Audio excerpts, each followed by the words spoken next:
Good evening, everyone. Um, we are the we will be reporting the chapter 12 security personnel, and the first reporter would be Mr. Oro, and his topic will be about learning objectives and types of security.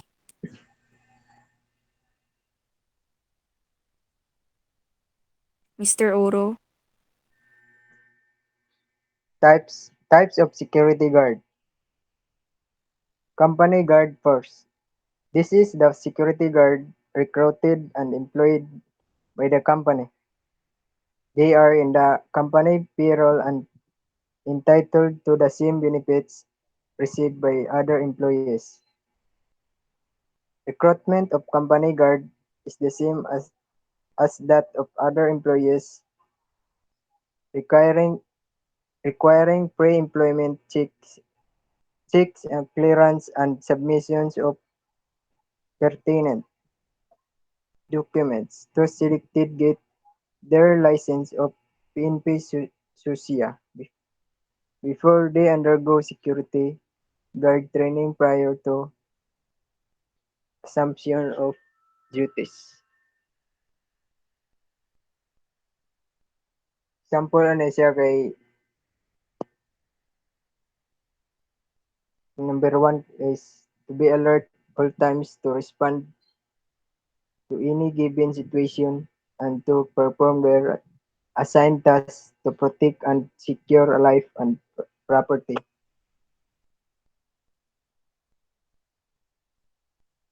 Number two, security agency service. A security guard belonging to privately licensed agency.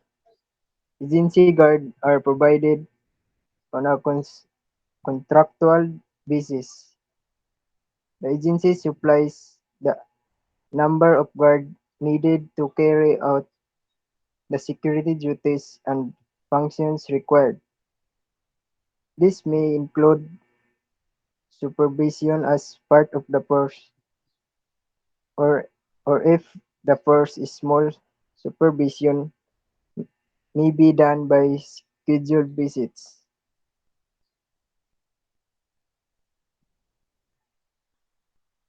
Example na number 2 kay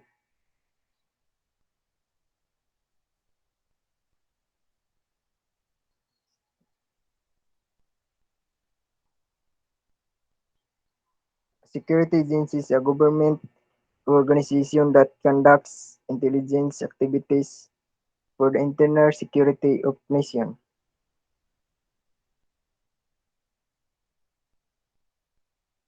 Number 3, government guard force.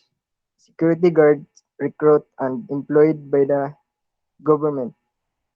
He is assigned to guard government installation and other government assets. He is entitled to all benefits received by other government employees and other control and supervision of civil service commission.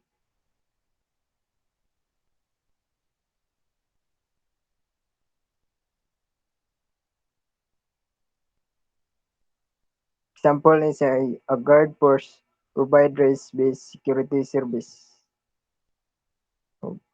Or, or to. Thank you. Thank you, Mr. Oro. And for our next reporter, Mr. Naquilla. Hand, please.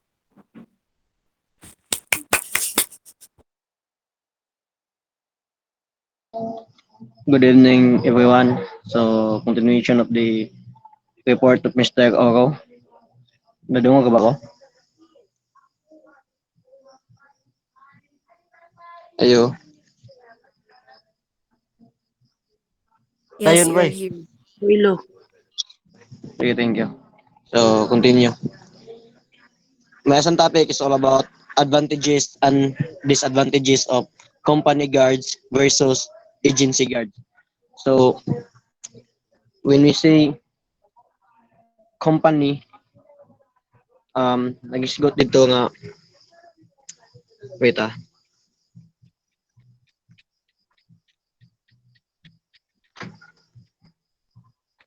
When we say company guard, uh, pat patrolling buildings and others properties to ensure their safety and security.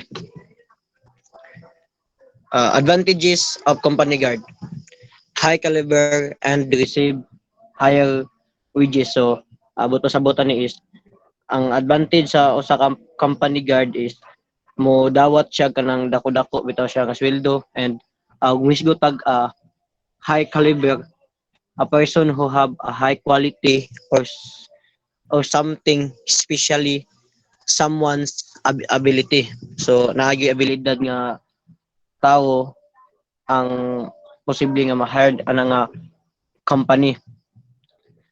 Provide better service. So mo serbisyo gyud sa ila dapat nga ihatag nga serbisyo sa usa ka company. And next, can be trained to handle some of more complex security duty. So amo handle sila mga complex nga mga and more complex security duties, and less turnover. So wala kayo sila yung mga turnover nga mga wala kayo sila yung mga palya sa ilahang responsibilities bitaw sa isip isa ka company guard, and more familiar with facilities they protect. So isip usa sila ka company guard, familiarize sila or kanang kabalo gyud sila sa mga ilang gihimo or sa kabalo gyud sila sa ilang gibuhat, kabalo sila sa unsa ang ilang angay nga proteksyonan. Isip usa ka trabahante nga sa ka company tend to be more loyal with the company. So isip usa ka company guard, so loyal gini siya mo na naka-advantage sa company guard kay most of the security guard nila is tend to more loyal with the company. So loyal gyud sila nga company. And disadvantages niya is mo ni may be required to join guard union. So kinahanglan sila mo makighiusa or mo join guard union rather, and cost more. So uh, mas mahal siya og kana ang sweldo. Ang muna disadvantages sa company guard. The last one is problem to ensuring availability of backup personnel. So wala kayo sila kana bitang, for example na ay mga panghitabo nga dili wala gi-expect, so wala kayo sila backup bitong personnel. So og dili po sa agency guard. So ang advantages sa agency guard is less expensive. So wala kayo gastohonon, ang agency kayo bahala, and use inconvenient, less administrative and personal problems. So wala kayo sila problema sa ilang mga personnel, secured bitaw sila permanente. And next, agency assumes full responsibility for scheduling and supervising of all guard personnel. So puno sila nga responsibilidad sa na sila ilahang kagulingong schedule para sa ilahang guard personnel, and can easily obtain extra guard if needed. So maka-provide gyud sila dali dayon og mga extra guard if kinahanglan na gyud. And agency usually accept liability of civil suits. So moto siya ang mga advantages sa agency guard. And ang ihang disadvantages is more of the kasagaran mong sa agency guard is lack of training. So salig kay ay kuno lagi gamay ka kayo og ganang sweldo, so ang kasagaran makuha nila nga ma-hire nila nga security guard is lack of training. So wala kayo mga na overcome nga mga training o walay mga training nga na accomplish. Low caliber employee. So wala gito gamay ra pud sila kabalo kanang dili kayo maabilidad nga tao, no loyalty of the company.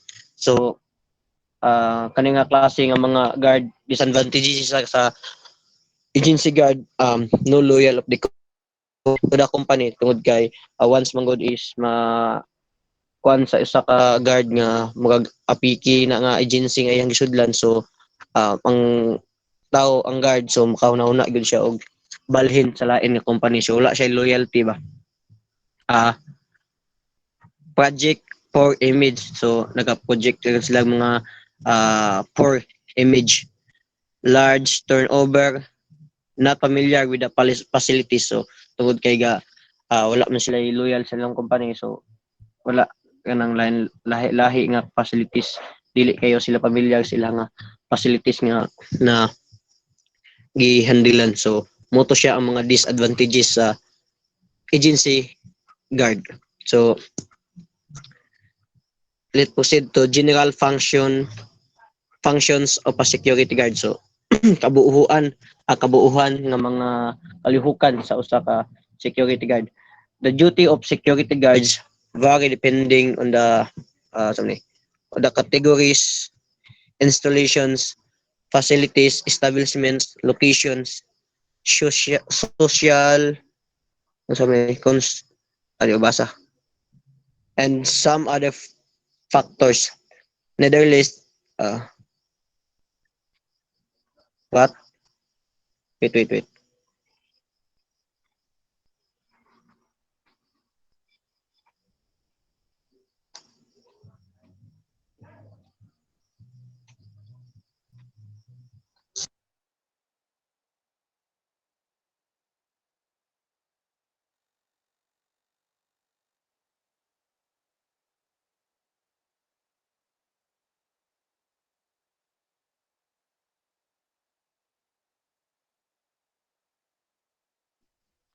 Sorry. So I'll continue. Nevertheless, duties assigned to guard as outlined in the installations program, which includes the following. So ang duties sa security guard, naga-install the categories, nag-install facilities sa mga establishments, lokasyon o sa social coordinates or coordinators. So number one, enforce company rules and regulation. So dapat yun ang general function ng ilahang pag-himuon o ilahang pagkatrabahoon, mo-enforce sila sa company rules and regulations. So mo subay sila, mo obey sila, or mo sabay. So ilang implement ang rules and regulations. Operate and enforce the personal's identification system. So most of the time karon man gud is naka-high-tech ang panahon, so daghan na kay mga high-tech na mga technology to identify the person na ay mga ang gitawag na nga biometric or something logbook, ang ano mga logbook. And number three, patrol and observe designated areas, perimeter structures, installation. So mo patrol sila, mo ubing sila, and mo observe sila sa ilahang designated areas, sa ilahang perimeter structures, installation. So asa sila dapit na assign. And number four, take into custody a person attempting or giving unauthorized access to strict, limited, and controlled area. So napod sila katungod no nga ilahang dakpon ang usa ka tao nga ning attempt or kanang tao nga walay authorized nga mo access or mo himog mga butang nga dili bitaw maayo sa usa ka agency or sa ka company.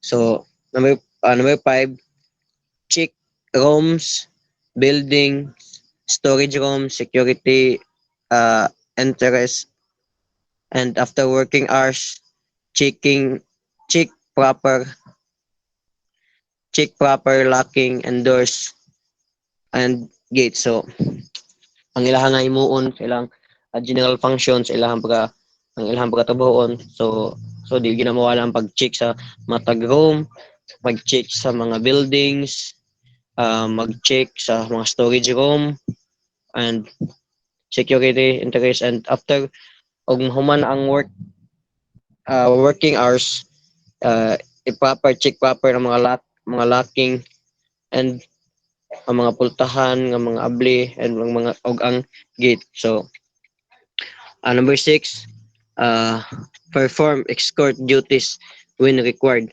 So, dili lang po dahil sa police ning na iba-bali system, appear po din sa mga security guard, no? Perform escort duties when required. So, kailangan yun na escort ang usa ka security guard o gikinahanglan yun.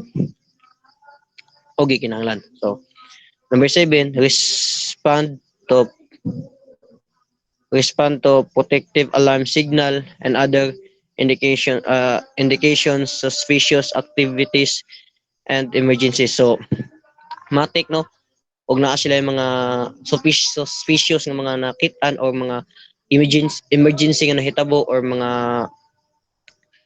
uh, suspicious activities kana mga nahitabo nga mga dili na maayo, matik ilag yung tuplokon ang alarm materials, alarm signal para ma-aware ang mga tao nga naa sa usa ka kumpanya o usa ka building o usa ka agency. So, uh, number 8, safeguard equipment and materials against sabotage, unauthorized access, loss, theft, or damage. So,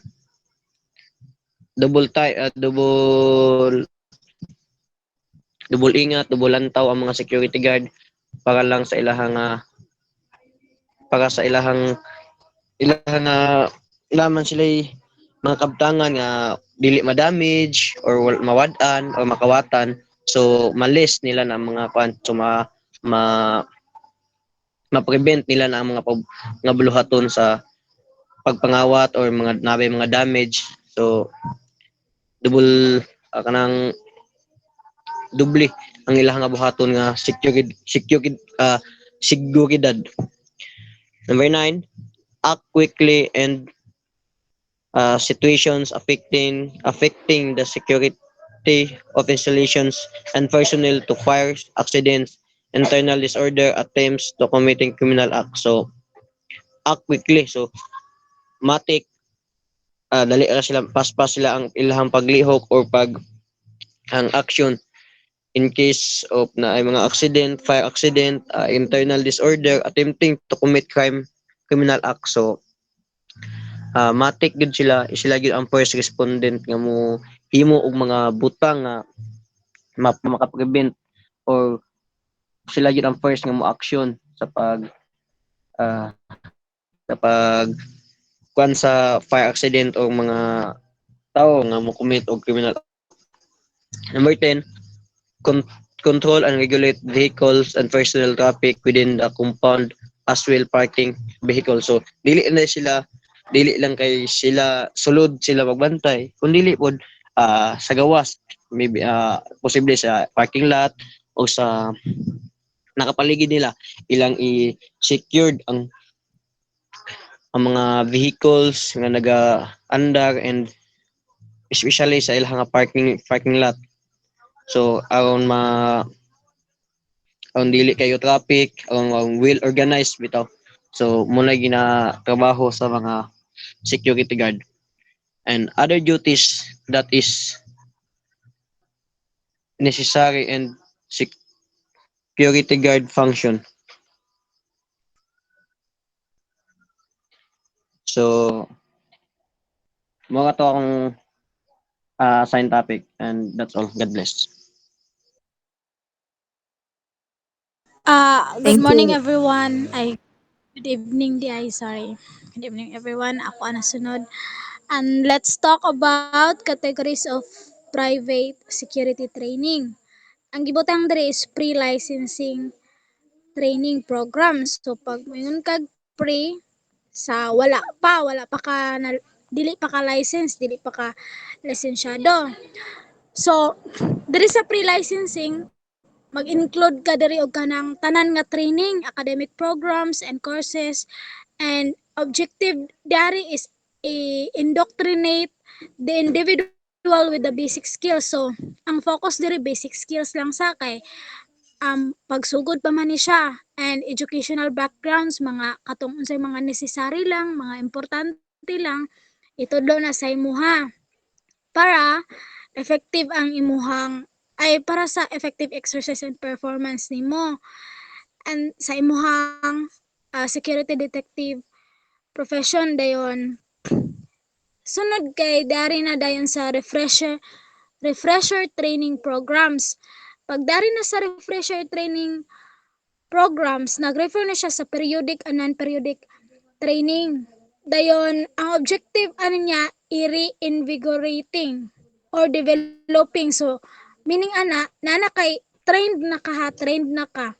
Imuha na lang kinahanglan is murag i-refresh nimo imuhang katong mga nakatunan mo, murag mobalik ka kana ang mobalik ka og train mga ginagmay og murag panghasa lang bitaw ingana. Refresher gani, refresher. Dayon mag-gain pug kag murag more pa sa dan sa imong previous nga katuang mga na-practice na, or sa para sa imong future nga kanaang job as security ingana. Dayon abot to diri sa specialized training programs. So ikatulo na ni diri sa specialized training programs, di ba? Primero katong wala pa ka na, dili pa ka lisensyado. Ikaduha katong na kay train na ka, refresh lang nimo. Diri sa ikatulo, specialized training programs, pananglitan maghimo ka og kanaang gusto ka mahimong security sa bank, or mahimo kang intelligence, gusto ka mahimong investigator. Dari na specialized, meaning mura na siya kung pananglitan gusto ka mahimong investigator gid imong focus dira. Dili na ka magmain adtong mga training sa mahimong security nga na. So dara na ang katuang murag mag-expand na ni siya dari sa imong unsay imong skills, pero nana siya tumong, nana siya specific nga purpose sa imuhang naka-align sa imuhang kanang kuan kinaang gusto nga profession. Dayon diri sa qualifications, functions and attributes, ang qualification sa security personnel must be Filipino citizen. So dapat Filipino citizen ka. Not less than 18 years old. So kinahanglan 18 above na jud ka, dili na jud ka minor. Must be physically and mentally fit. So physically kabalo naman tana sa panglawas nato, and mentally sa atong panghunahuna. Dapat physically and mentally fit. And then must have taken private security course or seminar, and or must have adequate training or experience. So syempre pangitaon man jud na gid diri sa atong sa ato ang nasod diri gid sa Philippines na gid ng mangutana gid din nga kana ang dapat ay unsa may experience nimo maingana. So dapat na jud kani dapat naka-take kag seminar, nakakuha kag kurso nga kanang private security, or na kay mga kanang sakto kag training daan. And then of good moral character and must not have been convicted or any crime violation. So dapat limpyo imong police record. Limpyo imong police record, wala kay nahimong crime, wala kay violation sa inyong lugar, wala tanan. Dapat imong character is good. Good moral character. And qualifications of a security guard na pod. Parehara gyapon Filipino citizen. And dari lang is dapat high school graduate ka. I mean high school graduate lang pwede na. Dili na ka kinahanglan mo adto pa og college nga na. Physically and mentally fit. Mao na to pareha gyapon ganina, physically, panglawas, mentally sa hunahuna. Not less than 18 years old and no more than 50 years old. So kung ganihan at less than 18 years old lang, karon not less than 18 years old gyapon, pero ana siya nga no more than 50 years old. So murag naay limitation. Pero ganina, ang kuan nang ato is 18 above. Bahala pa siguro mo exceed og 50. Dari nanay limit. Taman lang 50 years old rather. Has undergone a pre-licensing training course or its equivalent. So dapat nakaagi og pre-licensing training course. Number 3, qualifications of a security officer. Filipino citizen, physically and mentally fit, pareha ganina, holder of a baccalaureate. Asa din baccalaureate? Baccalaureate degree o dapat Baccalaureate. college degree? College graduate ka. Has graduated from a security officer training course or its equivalent. So dapat graduate po kag security officer training course. 2, qualification of security consultants. Filipino citizen, physical and mentally fit, the holder of a master's degree in any of the following disciplines: criminology, public administration, MNSA, industrial security administration, or law. So dapat kato akong ipangbasa katong criminology, public administration, MNSC, industrial security administration or law, dapat naa ka adto, naghawid ka adto para qualified ka sa security consultants. And then, qualifications of a private detective. Filipino citizen, physically and mentally fit, holder of a baccalaureate degree, preferably Bachelor of Laws or Bachelor of Science in Criminology. So, specified jud no nga, preferably Bachelor of Laws. So, katong mga nag-graduate og laws or Bachelor of Science in Criminology, katong mga BS-Crim, nag-graduate og ani na kurso. And then graduate of a criminal investigation course offered by the PNP or NBI or any police training school or a detective training in any authorized or recognized training center. So dapat graduate ka sa criminal investigation course nga katong gi-offer sa mga PNP or NBI or bisan unsa nga police training school or detective training school nga um authorized or gi-recognize as training center. And then advanced ROTC or CMT graduate or equivalent. So, additional na pud ni siya. That's all. Thank you. Thank you, Miss Ami. And now, I will be the one to continue the report. And my topic is all about the powers and duty of security guard, functions of security supervisor from the security guard point of view. And my topic is just a summation of the security personnel. And the powers and duty of security guard is, of course, to oversee the daily workflow, schedule, and assignments of security staff, including security guards and desk clerks. They also prepare and conduct training for new hires and current staff, including training on workplace searches, drug and alcohol procedures, and related to safety and security topics. And these are just some of the security supervisor's duties. First is to supervise security guards and maintain daily records. Third one is learn their place of employment. Next is to assist the security manager, lead emergency response drills, perform investigations and hold interviews, and lastly, to conduct inspection for physical and safety hazards. And the question is, what is the duty and responsibility of security guard? Well, of course, to be in a literal way, they secure premises and personnel by patrolling property, monitoring surveillance equipment and access points.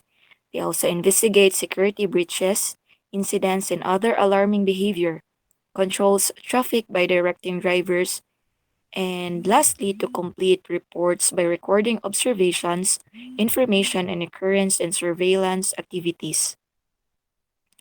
And if you were asking that what are the responsibilities of a supervisor, they are also the overall rule is to communicate organizational needs, oversee employees' performance, provide guidance, support identity, and develop needs. They also manage the reciprocal relationship between staff and the organization so that each is successful. And what is the difference between security guard and security supervisor? This would be my last topic for the summation of my report. A security guard is placed under the supervision of the security officer in most cases. They are expected to report to the officer for task and supervision of the next level.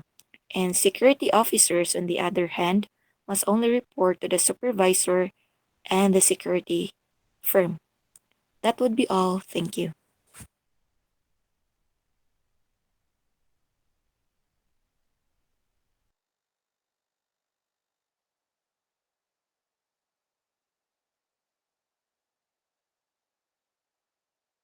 Okay, good evening everyone.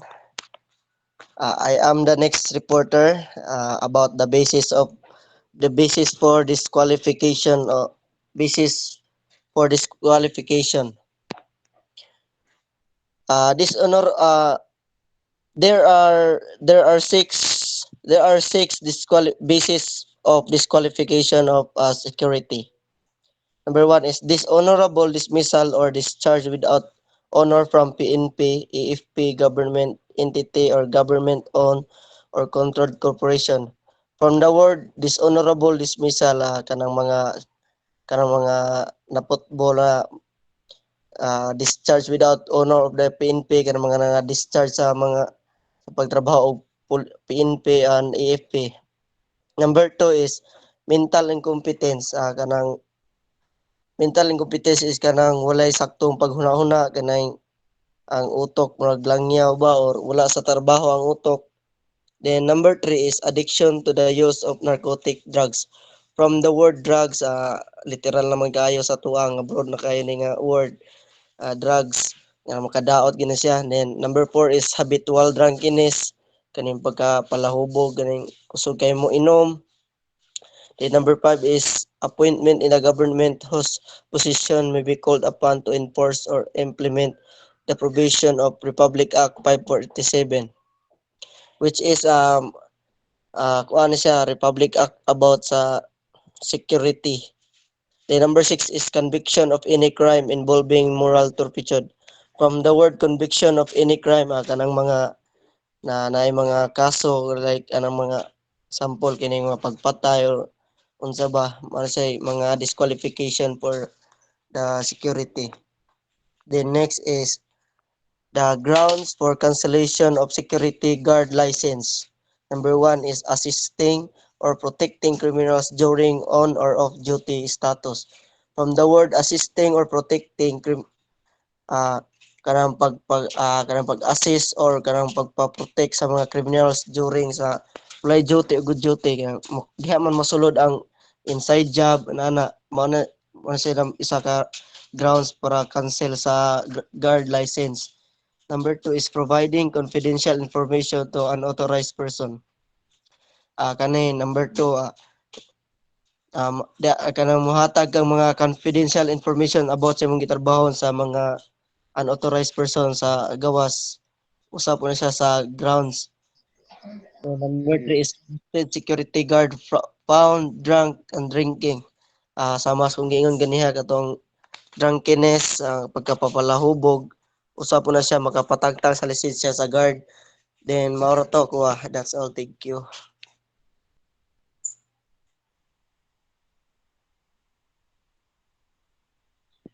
Okay, this reporter about topic is all about security, private security and agency RA 5487 as amended. As amended, number 80, 84, 87 as amended. Organization section 4 as amended who are organized security or watchman agencies. Qualification of an agency's operator. One, not Filipino citizens or corporation with 100% Filipino capital. No, kinahanglan pud sa usa ka ng security kinahanglan nga born in Filipino ka nang wala kay sagol nga kan bagaha ka ng Chinese or unsa kinahanglan nga born Filipino. Ikaduha, at least 25 years of age kinahanglan nga nakay 25 o mo po ni ang kuan ibin sa kuan sa lain nga mga organisasyon kuan sila og mga edad kung asa taman. Ikaduha, college graduate ani is officer on EP and inactive service kinahanglan usab nga naka college graduate and commission siya. And the last one of good moral, no, balik-balik no ginay nato ibin sa police, sundalo nga kuan qualification mo gini ang one of important mo ang good moral nato makita nato kung kinsa ta sa atong uglingon. And the last disqualification mo punay nga sa primero qualification kanay kay disqualification kanang di ka madawat no, with record conviction of crime involving moral turpitude kanang uh, involved ka sa mga crime na kay case nga pending na di madawat. Ang dishonorable discharge sa giingon pa ni Sarno nga kanang gikan ka sa serbisyo yun na discharge ka ngod kay nakagibuhat nga ititsira kanang ay kanang uh, pagkuan mo kanang ni discharge ka sa imong trabaho. And the last one is and the last mental competent ano for drug addict kinahanglan nga dili ta sa as a security dili ta addict and habitual drug alcoholic dili ta plahubog. And intellectual pursuit of government employee. And the last one but not the least dami on ini foreigner. That's all. Thank you.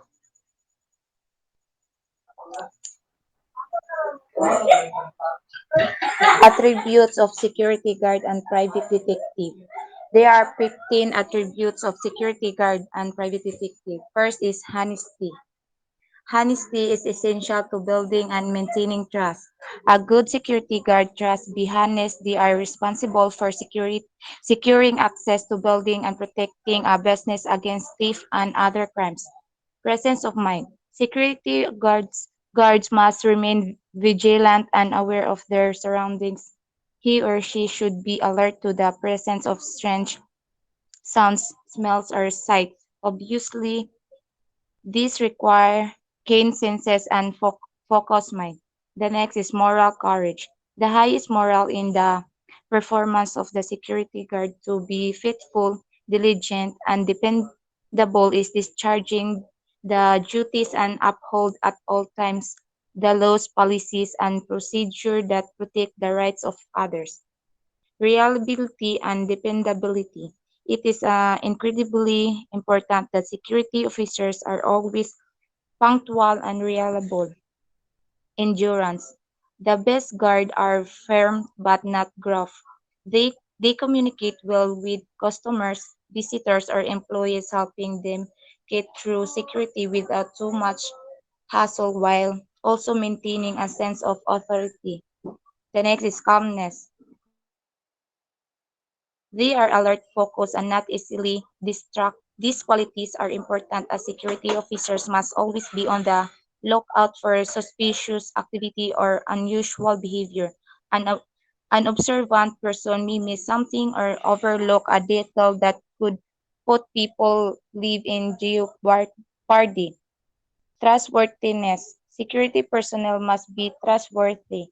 There are times where a security guard must work alone and must be trusted to stay vigilant. Next is ability. Ability is along with quick reflexes. A security guard must be able to make good judgment calls about whether something is a legitimate threat and if it is a threat, how big it is. The next is attitude. These include honesty, integrity, and observation skills. Communication skills, empathy, and conciliatory attitude are essential too. as they help security guards effectively resolve issues and prevent the arts. And the next is courtesy. A security professional who provides surveillance and basic protection to the residents and property of an apartment complex or similar housing location. Next is discipline. Is a proof of obedience and proper execution of all orders given by the superior of officer. It is demonstrated by proper conduct at all times. Next is interest. Interest is security guard typically have the following interests. Have realistic interest. They like work activities that include practical hands-on problem and solution. Loyalty. Loyalty, this is important as a security officer are entrusted to take care of valuable and lives. Devotion. Devotion is that security agent will operate in accordance with the general values of dedication to his assignment provisions of quality services, devotion, and responsibility. And the last one is dedication. One or more people have been designated as being responsible for security as their primary responsibility. That's all. Good evening, everyone. My topic for today is desirable qualities of security guard. There are six qualities the following are considered. First is alertness. This is a desirable quality of security guard as it determines his effectiveness. It must be therefore developed by everyone desiring to become a security guard. Alertness means spotting a violator, a person, a vehicle, or an incident. Little, little things can mean a lot in security work, and the alert security guard can be spelled the difference. Alertness can only be attained by watchfulness, dedication, and diligence. Alertness means kanang kuan. As a security guard, dapat alertness ka sa imong trabaho. Dayon, ang second is, wait lang, is judgment. Sounds and good judgment is more than the use of common sense. It's the arriving at wise and timely decision. This process involves mental comparison of an unfamiliar present situation with a similar one of known values and relationship. With careful discrimination in the process of elimination, the formality decision will most likely stand when the guard cannot decide as covered likely son when the guard cannot decide as covered in the general instruction. He should call his supervision or security headquarters. And the third is confidence. It is the state of being sure, a state of mind free from doubt or misgiving. This attribute includes faith in oneself and in his abilities, which is attained by job knowledge. And ikapat is physical fitness. Security guard work is tremendous and demanding. In the protection of plant, even the guard's life may depend on his physical fitness. Training in techniques in an armed defense like judo and karate and physical conditioning is essential if he is to be dependable security guard. And five is tactfulness. A security guard ability to deal with others successfully without offending is tactfulness to have authority and responsibility without manifesting. And the last is self-control. It is the ability to take holds oneself regardless of provoking situation, and security guard must have some judgment and tact. And that's all my topic. Thank you. Good Okay, let's evening, proceed everyone. to the desirable qualities of security supervisor. Security supervisor must win the confidence of his men in rallying their abilities to execute the plans and programs. So there are 10 qualities that tend to influence leadership confidence. The first one is the physical and nervous energy. So it is impossible to be a man supervisor unless one possesses an adequate amount of physical and nervous energy to permit him to take an active interest of his work. The second one is the sense of purpose and direction. Any good supervisory leader will have in his mind a definite purpose which he hopes to achieve. He will then direct all his energy toward reaching the goals. So, third is the enthusiasm. No person can succeed without enthusiasm. An enthusiastic man loves his work and enjoys performing it. There are many ways in which an individual might demonstrate enthusiasm in the workplace. For example, in a job interview, he or she might smile, sit up straight, make eye contact, and discuss training and work experience in an upbeat manner. So, number four is the friendliness and affection. A supervisor must have these two qualities to successfully lead his subordinates.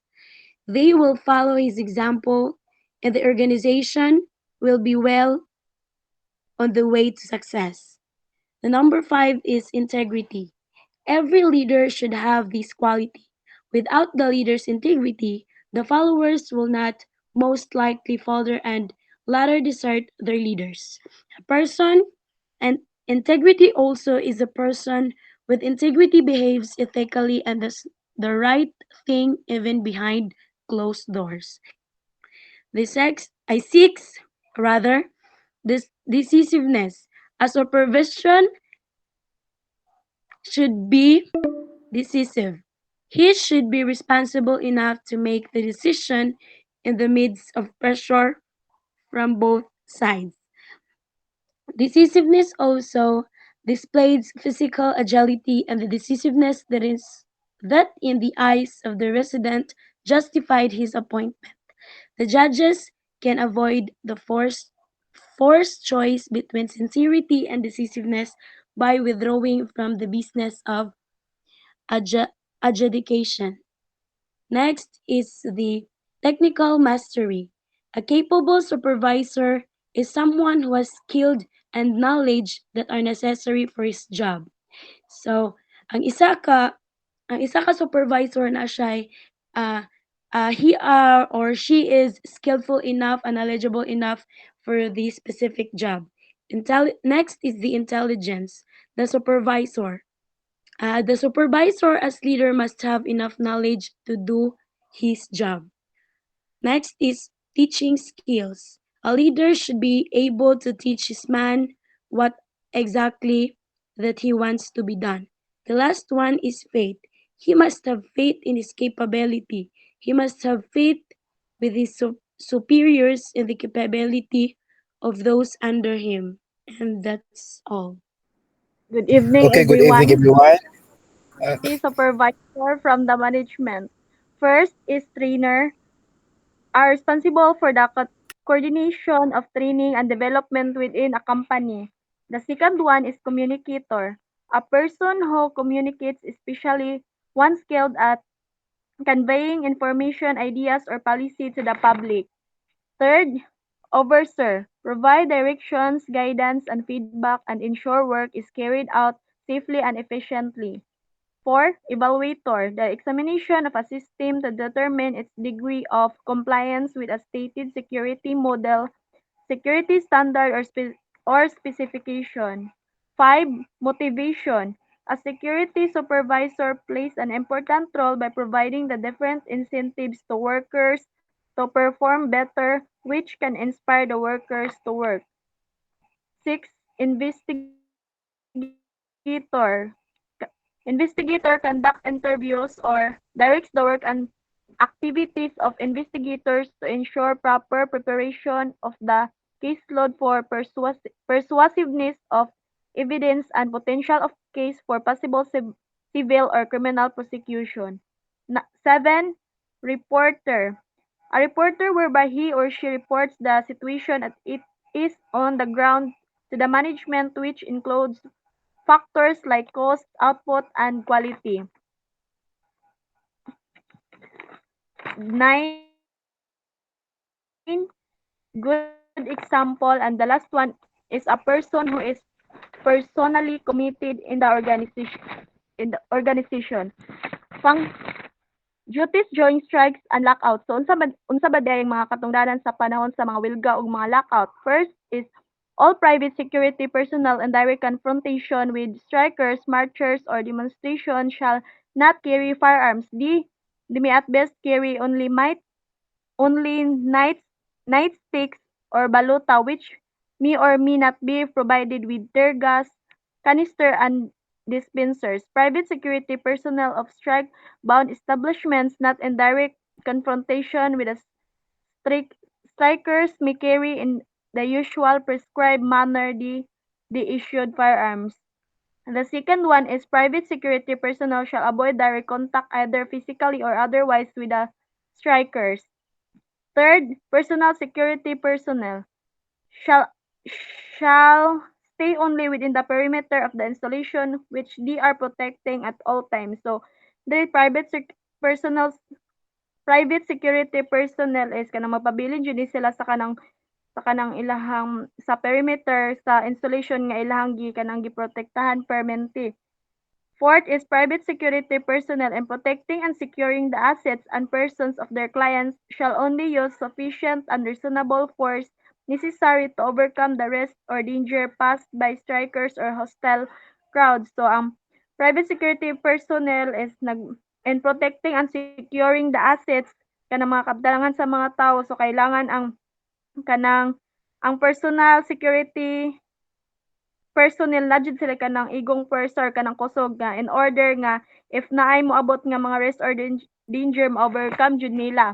Fifth is private security personnel shall refrain from abetting or arresting acts of management leading to physical clash of forces between labor and management. These hostile acts include breaking of the strike, smuggling in of sieves, and preventing strikes from conducting peaceful pickets.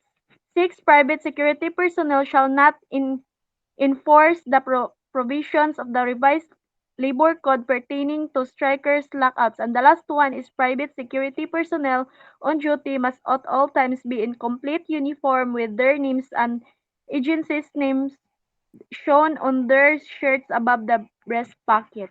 That's all.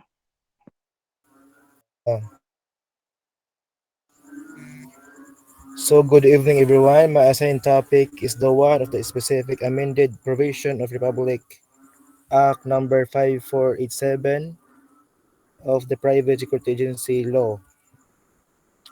So operations. Supervisory powers of the Philippine National Police Section 11 RA 5487 as amended by RA 6975. Emergency power of the Chief PNP over Private Security Detective Agency by Section 11 RA 5487. In case of emergency, as in the time of disaster or calamities, the Chief PNP may deputize any private detective, watchman, or security guard, as herein defined to assist the PNP in the performance of public duties for the duration of such emergency or calamity. Emergency power of city or municipal mayor over the private security detective agency of Section 12 RA 5487. In case of emergency or in times disaster which the need for the services of such agencies arise, the city, municipal mayors as director of civil defense may muster or incorporate the services of the agency near the area where the emergency, disaster, or calamities arises. Use of firearms and equipments of Section 13 RA 5487 to be governed by the firearm and explosive laws. Firearms allowed Section 1 to 10 Rule 5 of wait lang. National wait.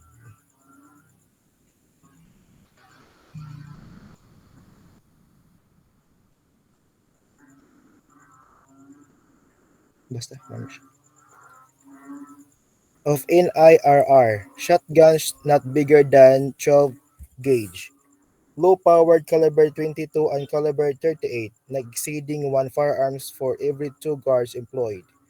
High-powered firearms when the agency is operating in areas where there is an upsurge of lawlessness and criminality as determined by the CPNP or the Chief of the Philippine National Police or the PNP Regional Director or authorized representative provided. The, the acquisition shall be at the expense of the agency, company, security force, and government force. The firearms should be registered with the Firearms and Explosive Office of or FEO. Number of firearms shall not exceed 10% of the total number of guards in its employ. The security guards who will be issued firearms shall have appropriate training on the proper handling of firearms. Limitations in the carrying of firearms. Section 3, Rule 5 of NIRR. A private security personnel shall possess, carry firearms only while in the actual performance of his duty, in the prescribed uniform, in the place and time specified in the duty detail order. Such firearms may only be carried by the security personnel within the compound of the establishment where he is assigned to guard except when escorting big amount of money or valuables on the conduction duties outside jurisdiction or area of operation. Upon prior coordination with the nearest PNP units, stations or when in hot pursuit of criminal offenders. Duty detail order using SOSIA form number 12 to 94 shall include the following: name, address, and telephone number of the agency, issue serial number and date of DDO, complete name and designation of guarantee, purpose, inclusive date of detail, firearms description and serial number, authorized uniform to be used, other specific instructions, remarks, signature over printed name and designation of issuing officer, justification for confiscation of firearms. When the firearms is about to be used in the commission of the crime, when the firearm is actually being used in the commission of the crime, when the firearm has just been used in the commission of the crime, when the firearm being carried by the security guard is not licensed to the issuing agency of or a firearm not authorized by law and regulation for his issue.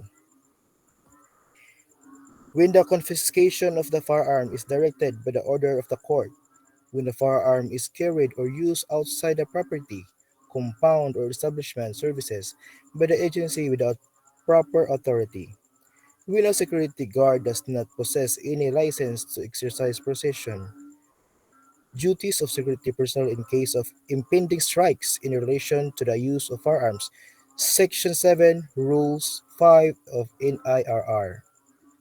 To report to the Chief PNP or to the nearest police agency such as impending strike, to exercise diligence in the collection and safekeeping of firearms, safety vaults provided thereof to prevent the use of the firearm thereof in the furtherance of the strike, to ensure that all firearms and ammunition in the possession of all striking security personnel of the agency are immediately collected and secured in the safety vaults under the control of the agency, and to assume responsibility in the proper handling of firearms in order to prevent misuse of the same or that no non-member shall be allowed to hold said firearms issued or licensed in favor of the agency. Next is the limitation and prohibition. Limitation. Private security agency shall not deploy, post more than 1,000 security guard to include its branches. Section 1, Rule 7 of NIRR and Section 16 of RA 5487 as amended by Section 8 of PD 100 and further by PD 1919.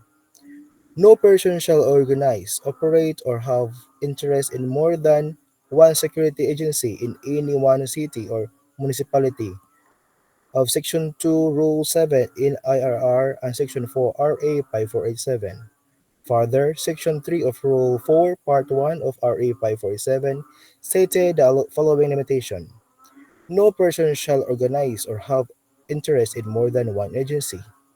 Elective or appointive government employee who may be called upon on account of the function of their respective offices in the implementation and enforcement of the provision RA 547, or any person related to him by affinity of consanguinity shall not hold an interest, directly or indirectly, in any security watchman agency. No agency shall offer, render, or accept services in gambling dens or other illegal business, establishments, or enterprises. The extent of the security guard service being furnished by the security agents shall not go beyond a compound and or property of the person or establishment contracting the security service, except when the security guards is escorting big amount of money or valuables.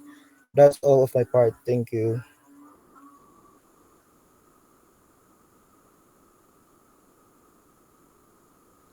Okay, next is let's talk about prohibitions. This is a continuation of Ricaplaza's topic, the prohibitions. Operate, promote, and enter an agreement of merger or commit system with any person or group of persons for the purpose of organizing a branch unit or subsidiary under separate control and ownership. Section 4, Rule number 8, and IRR in relation to Section 18 of Republic Act 5487. Circumstances or combination thereby shall be considered prima facie evidence of the existence of a kabit system. Diri ang prohibited ni siya ha ang dili ang gibawal. Maintaining a separate branch.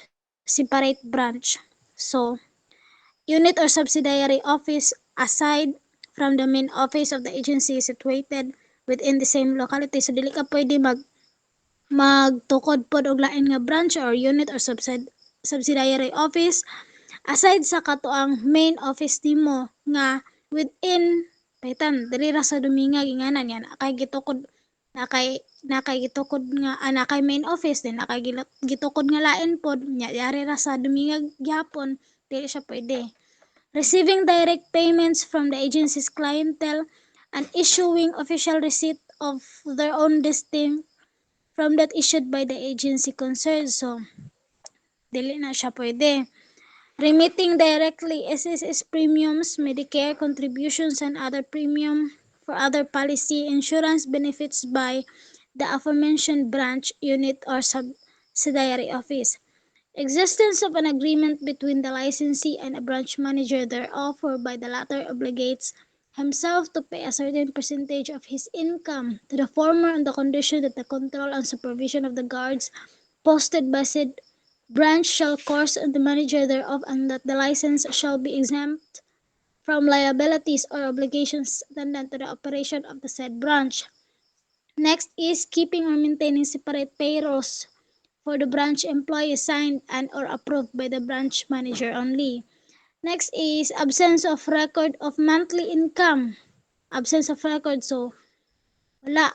Wala na record of monthly income remittance to the main office when said branch is authorized to make collection from the clients of the licensee, and all other similar acts tending to show separate and distinct relationship personally or ownership or management. So, murag ang ihalang gi-emphasize dira is kanang dili ka pwede nga magsekreto-sekreto ka og tukod og lain nga branch or kanang mga kanang mga ingana nga pamaagi ba mga sekreto-sekreto mga basta. Okay. Next is ang administrative sanctions. Class ako ba ni? Ako ani. Classification of offenses. So, nadiri light offenses. Primero is light offenses. Ang nadiri sa sulod is those related to uniforms. Mga kanang kuan, mga katong mga police and law enforcers. Carrying of firearms without a duty detail order. Ganang magdadalag mga pusil, mga ingana, bisag ka ng off duty. of duty ha. Failure to notify, call the nearest police station in case of disorders, riots, strikes, and other emergencies cases ha. Kaya na ang failure to notify, wala na notify na ay absence nga na ay kana ang pag murag wala pagpakabana sa pagtawag sa dito sa police station ug naay mga gubot-gubot or emergency as a police officer. Next is taking alcoholic beverages while on guard duty. Yan ang mag-inom-inom ka. Lay, pahilo man sa ganang silula lang. Taking, ay ano to? Taking taking alcoholic, suka. Taking alcoholic beverages while on guard duty. So, kanang mag-inom-inom ka. Kanang mga makahubog while duty ka. Late or failure to maintain and or submit records or reports. So, kanang as law enforcer dapat kanang kuan ka kanang responsible ka dili ka mag-late or dili nimo ma-submit ang records or report on time. Then all acts prejudice to good conduct and behavior and similar acts pursuant on existing laws, rules, and regulations. So, mao to sila ang sa light offenses. Next is ang sa less less le, shoota, less grave offenses. Allowing the use of personally owned licensed firearms during tour of duty. So, allowing the use of personally owned licensed firearms during tour of duty. So, basta illegal search illegal na nadaan kanang mga kanang search, illegal search kanang search nga walay search warrant tingana dili siya pwede. Well, depende sa sitwasyon, pero nadyo mga illegal search. Use of uniform not appropriate for one's rank and position. So, magsuot kag uniform itong pang high rank na kato ang uniform nga sa chief na ninyo niya patrolman ray ka, so dili siya pwede. Use of profane language. I don't know what is profane. Performing duties of a security guard without any license. So, kanang mag security guard kunuhay ka dira niya wala day kay lisensya.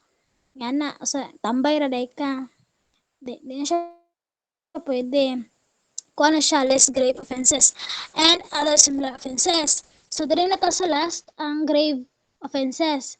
Using unlicensed firearm during tour of duty. So, kinaang as kuan dapat kanang imong gidala-dala nga pusil dapat license gid na siya, lisensyado gid na siya.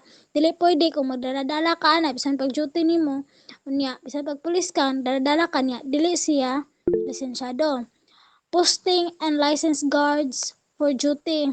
So, kinang mag-post violation of section 4 rule number 7 of the NRR prohibiting cadet system. Abuse or acting beyond the scope of authority. So, kinang bisag patrolman ra ka or ay kanang abusado na ka sa imuhang ugahalang tama ng imuhang authority nga na mulapas na ka. Use and or employment of security guards for purpose of committing threats and intimidation sa imong gamit imong pagka-security guard para manghadlok ka or mang-intimidate ka lang tao. So, grave offenses na siya. And that's all. Thank you. And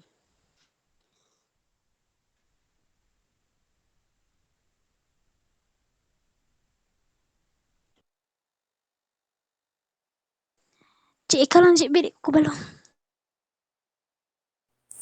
Thank you so much for listening, guys. And if you have some questions or concerns, you can message us. Thank you, and God bless you.